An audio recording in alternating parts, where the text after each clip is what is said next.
Hoje eu vou conversar com o André Leist. Tudo bom, cara? Tudo bem. Obrigado por vir aí novamente, cara. Obrigado você pelo convite. Bom, André, tu tem um papel aí que é sobre a doação que a gente vai fazer, né? Isso. Quer contar? Não, quero que conta aí, vai. Bom, foi 3 dias depois, né, que eu vim aqui, vocês me ligaram, disseram que vocês não tinham monetizado a live, mas que se tivesse monetizado ia dar um valor e vocês queriam doar R$25 mil. Isso. Para uma organização que lute contra o preconceito, que ensine sobre o Holocausto e tudo mais, Sim. né? E primeiro que eu acho que é uma atitude louvável e correta. Só que a gente, como organização educacional, a Stand With Us, que é a organização que eu sou diretor executivo, CEO no Brasil, Stand With Us Brasil, é uma organização que educa sobre Israel e luta contra o antissemitismo. Só que como o nazismo é uma coisa maior que isso, é uma coisa que é um fenômeno terrível que perseguiu não só judeus, mas outras minorias, relações de Israel na região. Isso é oferecido de graça na sociedade civil no Brasil, tem aulas em escolas públicas, privadas, universidades, cursos de extensão, clube do livro. A gente recentemente agora começou um clube do livro, de discussão de livros sobre a Israel contemporânea, política e social. Mas acho que se a gente for concentrar, a gente tem muita presença em mídia social, no Instagram, no Twitter, tanto eu quanto a própria organização. E a gente tem uma assessoria de imprensa fantástica. A gente já teve 450 aparições na mídia ano passado, em diversas entrevistas e colaborações que a gente fez em quase todos os canais de televisão praticamente abertos e fechados aí de notícias do Brasil, jornais, geralmente artigos. Em circunstâncias legais. Geralmente em circunstâncias de acontecimentos na região. Normalmente não são circunstâncias assim. Em relação a eleições em Israel, entender o cenário político, né? Tá. O que vai acontecer. Mas quando tem um atentado, quando tem algum problema militar... Aí vocês falam também. Aí a gente fala também que durante a guerra, em maio do ano passado, que teve uma guerra de 10 dias, em 10 dias eu dei 40 entrevistas. Em 10 dias, tinha 4 por dia, mais ou menos. Entendi. Então, foi bem puxado. Então, Assim em Taiwan, assim em África do Sul. Mas existe um questionamento. Mas existe, infelizmente, um questionamento que cada vez está mais disfarçado de opinião política ou crítica ao Estado. E não é crítica ao Estado. Isso vai para Israel. O lugar que mais se critica as ações do governo de Israel é dentro de Israel. Que o debate político lá é pujante, todo mundo lá, assim como aqui tem 220 milhões de técnicos de futebol na Copa do Mundo, lá tem 9 milhões e meio de primeiros ministros. Todo mundo sabe o que precisa fazer ou não fazer. Mas isso a questão não é a crítica a políticas do Estado. A forma como isso é trazido hoje em dia é uma forma muito sutil que deslegitima a existência do Estado, a legitimidade da existência do Estado. Ou seja, eles criticam o movimento nacional judaico que criou Israel, eles deslegitimam, eles inventam, eles mudam a forma como o que o movimento que é o nome sionismo, né? Sionismo é o nome do movimento nacional judaico, foi recriado de uma forma política moderna no final do século XIX. E criou mecanismos para que os judeus pudessem ter um lar nacional na terra de Israel, que naquela época era controlado pelo Império Otomano, tinha uma região gigante, eles controlavam toda a região praticamente do Oriente Médio, né, no norte da África, e aquele império se desmantelou com o fim da Primeira Guerra Mundial e os ingleses foram para lá dominar aquela região baixo o mandato da Liga das Nações que antecedeu a ONU. E aí começa, naquela época, uma série de decisões internacionais, que a gente chama hoje em dia de lei internacional, convenções, acordos, documentos assinados, que algumas pessoas podem falar que aquilo não tem nenhuma legitimidade ou não vale nada, mas aquilo é o início, é o primórdio do que nós conhecemos de lei internacional, que é um pouco de regra que os países começaram a concordar entre si para conviver. Para conviver entre eles, exatamente. O que era padrão naquela época não é padrão hoje, o que era comum naquela época não é comum hoje, não é aceitável hoje, por aí vai. Esse é o nascimento do Estado de Israel. Isso, Israel como Estado-nação, como entidade política soberana dentro das nações que hoje em dia existem no mundo, nasce em 1948, mas a história começa bem antes, até isso se tornar uma realidade, assim como o Brasil, a sua independência em 1888, é a mesma coisa. Vários estados se formaram no fim, entre o século XIX e o século XX. Até então, o conceito de Estado, o conceito de república, o conceito de soberania nacional, de lar nacional, de nação, é algo que realmente começa a tomar forma pós-Revolução Americana, 2 anos depois, Revolução Francesa, e a gente tem aí o começo da formação de vários estados. E assim aconteceu também não só com Israel, mas vários outros países que se fundaram depois que Israel também foi fundado. A questão é que tudo isso gera um monte de guerra, gerou uma... Para árabes que moravam naquela região, uma vez que os acordos não foram aceitos, teve propostas que não foram aceitas, a ONU tentou dividir a região em 2 lugares, em 2 estados, não deu certo, os árabes não aceitaram, teve uma guerra, Israel venceu a guerra um dia depois que declarou independência, e acabou tendo aí uma fuga de árabes que moravam dentro de Israel, os judeus que moravam nos países árabes foram expulsos, o que a gente chama de uma troca forçada de população. Uhum. Mas esses árabes palestinos que saíram de Israel não foram realocados como cidadãos desses países árabes que receberam eles, porque isso daria meio que eles queriam usar essas pessoas de uma certa forma como massa política, assim, mantendo eles como refugiados ia manter a questão contra Israel, ia manter a questão da guerra, eles eventualmente iriam... Coloca eles numa posição de poder, de certa forma. E eles iriam ser usados para... Não, a gente precisa voltar a fazer a guerra contra Israel para essas pessoas poderem voltar para onde elas saíram. E, no final das contas, essas guerras que eles fizeram depois não deram certo. Em 56, em 67, em 73, teve 4 guerras entre estados árabes e Israel venceu todas. Pô, Israel, assim, antes do Estado de Israel... Os judeus, então, não tinham Os judeus não tinham um lar físico. Os judeus estavam espalhados na diáspora, em vários países. E eles foram para esses países porque eles foram expulsos de outros lugares. E eles foram para esses outros lugares porque eles foram expulsos de outros lugares. E se você voltar para a história, a gente vai ter que chegar em algum momento no começo da Era Comum, onde os judeus moravam naquela região, Sim. praticamente. Sim. Então, os judeus foram para a Turquia, foram para o norte da África, foram para a Espanha, teve Inquisição na Espanha e Portugal. Judeus foram mortos ou eram obrigados a se converter. Teve muita gente que se converteu, que é chamado de cristãos novos. Muitos vieram para cá. Tem muitas personalidades da história brasileira que são pessoas que acredita-se que eram descendentes de judeus.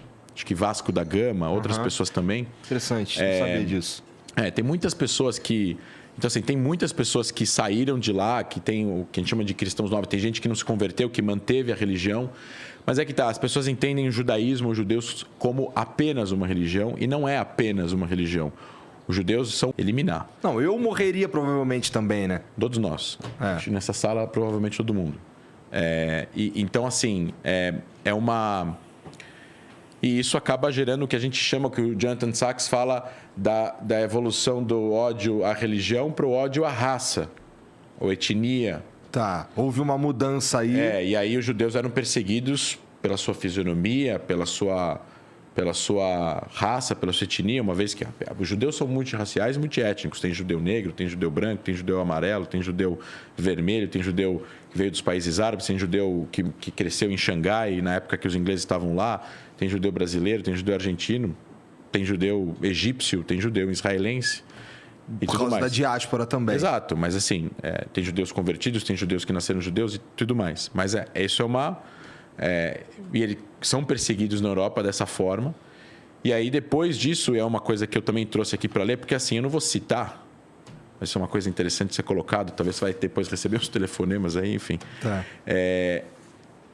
Teve um partido político desse tamanho no Brasil, não fazer propaganda, não vou falar. Mas eu sei de quem você está falando. Não é esse, é outro pequenininho. Tá. É outro minúsculo lá, que é irrelevante. Falou que eu falei aqui... porque o André, enquanto estava falando, né, que o rabino Jonathan Sachs fala que primeiro veio o ódio aos judeus por causa da sua religião, depois por causa da sua raça, e termina com o ódio aos judeus não ao seu país. Eles falam que eu, de uma forma mascarada, associei o antissemitismo ao fim da existência de Israel como judeus. Não. É o fim da existência de Israel como lar nacional para o povo judeu. E aí que eles erram. Eu não falei que é a crítica a Israel ou o fim a morte dos judeus em Israel. É o fim do Estado de Israel, da entidade política, você tirar direitos políticos, aonde já existem direitos políticos, para 9 milhões e meio de pessoas, incluindo 2 milhões de pessoas que votam em Israel, que são cidadãos, que não são judeus, isso é uma violação dos direitos internacionais e do direito humano. É proibido pela lei internacional tirar direitos políticos, onde já está estabelecido direitos políticos reconhecidos pela lei internacional. E eu trouxe aqui um contra-argumento importante, porque isso é muito importante. Quando o Rabino fala, o Jonathan Sachs fala, o ódio exacerbado das pessoas contra o Estado de Israel, ele não está se referindo a críticas ao país, a divergências de políticas que o país tem com os palestinos ou em relação à sua política interna, por exemplo, na luta dos árabes israelenses por mais igualdade, etc. e tal, que é legítimo. Ele está se referindo às pessoas não aceitarem a legitimidade da existência do Estado de Israel. E esses partidos, pode perguntar para eles, eles não apoiam a existência ou a legitimidade da existência do Estado de Israel. O formato que eles encontram é o fim do Estado de Israel e um Estado único, binacional, para as populações israelenses ou judias e árabes naquela região. O que seria o fim da entidade política soberana do Estado de Israel e seria o fim também das aspirações políticas dos palestinos por um Estado palestino-árabe naquela região. Ou seja, é o fim dos direitos políticos de ambas as populações. E juntar uma população que brigou por 150 anos no mesmo lugar. Uma boa ideia. Não, isso nunca deu certo em nenhum lugar. E a gente poderia até falar sobre os Valões e os Flamengos na Bélgica, que há 300, 250 anos não dão um tiro um contra o outro, mas eles não se gostam. E isso é super problemático lá. Então, assim, tem uma forma de orientar e ajudar a sociedade, que é o IHRA, que em inglês é a Associação Aliança Internacional de Memória do Holocausto. É uma organização mundial que chama International Holocaust Remember Alliance, que é uma organização que tem já vários anos, vários países signatários, inclusive a Argentina, o Brasil já é membro observador, Estados Unidos, Europa inteira, enfim, mais de 50 países. E eles escrevem uma definição de trabalho do que é o antissemitismo. Porque as pessoas às vezes dizem, mas o que é o antissemitismo? Como se combate isso? Como se identifica isso e tudo mais?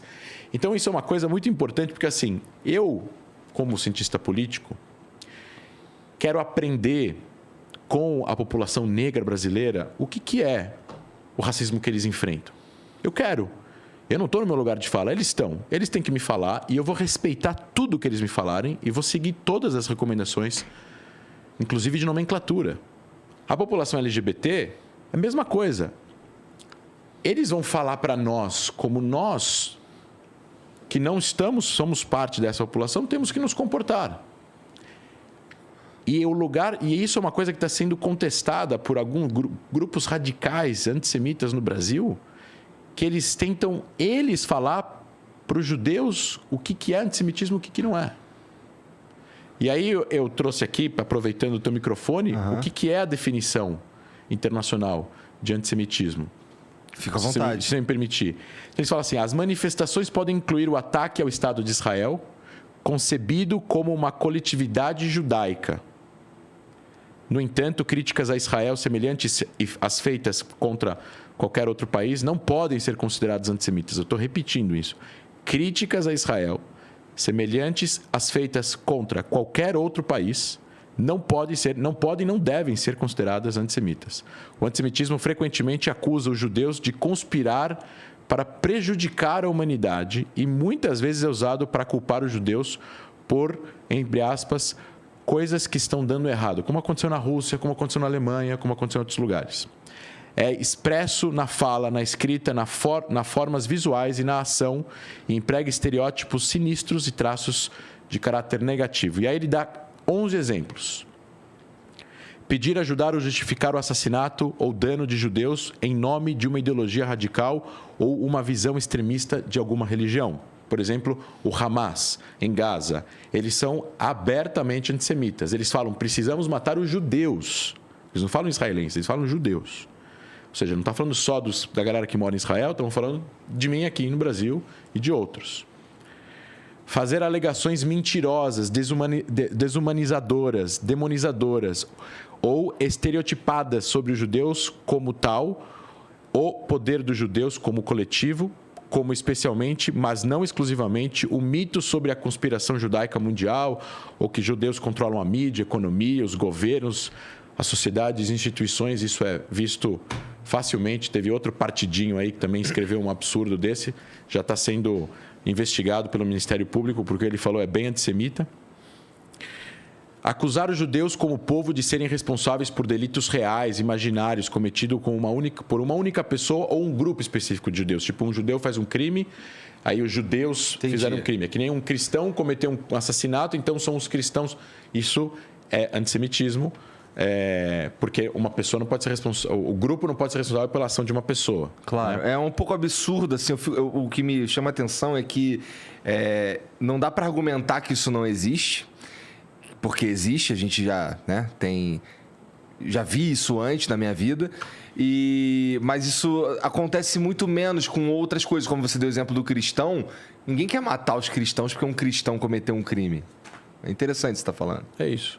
Negar o fato, alcance, mecanismo, por exemplo, câmaras de gás, ou intencionalidade do genocídio do povo judeu na mão da Alemanha Nacional Socialista e seus apoiadores e cúmplices durante a Segunda Guerra Mundial, o Holocausto.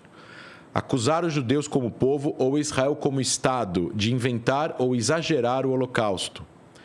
Acusar os cidadãos judeus de serem mais leais a Israel ou às supostas prioridades dos judeus em todo o mundo do que aos interesses de suas próprias nações onde eles nasceram. Negar ao povo judeu seu direito à autodeterminação, por exemplo, alegando que a existência de um Estado de Israel é um empreendimento racista. Esse ponto é o mais importante na definição contemporânea e de trabalho do antissemitismo. As pessoas que negam o direito de Israel existir rejeitam esse ponto. Eles falam, não, Israel não tem... Ou seja, o que eles são? Eles são contra os judeus, de forma coletiva, quererem se autodeterminar. Então, eu faço uma comparação. Na Segunda Guerra Mundial, as pessoas iam atrás do judeu no indivíduo. Existe hoje as pessoas que vão, esses radicais, no Israel, nos judeus como coletivo. E o ápice dos judeus como coletivo foi a criação de um país para si, né? Entenda só o seguinte. Para 94% dos judeus, isso é uma pesquisa de uma organização americana, a ADL, existe uma conexão e eles se sentem, de uma certa forma, conectados e eles sentem uma importância, principalmente em relação à segurança, com Israel. Eles podem ser de direita, ser de esquerda, ser liberais, serem conservadores, serem progressistas, serem comunistas, não importa. Mas existe uma... É inerente na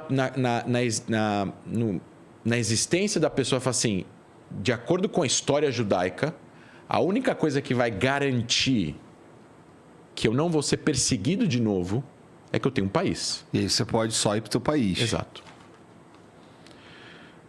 Aplicar padrões duplos, exigindo de Israel um comportamento não esperado ou exigido de qualquer outra nação democrática. Por exemplo, o que eles criticam Israel de uma certa forma, que eles têm que se comportar de um jeito para se proteger nessas guerras assimétricas que acontecem nos últimos 30 anos. A questão não é essa, a questão é uma questão conceitual que foi criada e educada ao longo dos últimos 100 anos, onde aquela região é vista por parte da população árabe ou parte da população palestina como uma região onde não pode existir uma entidade política que não seja árabe.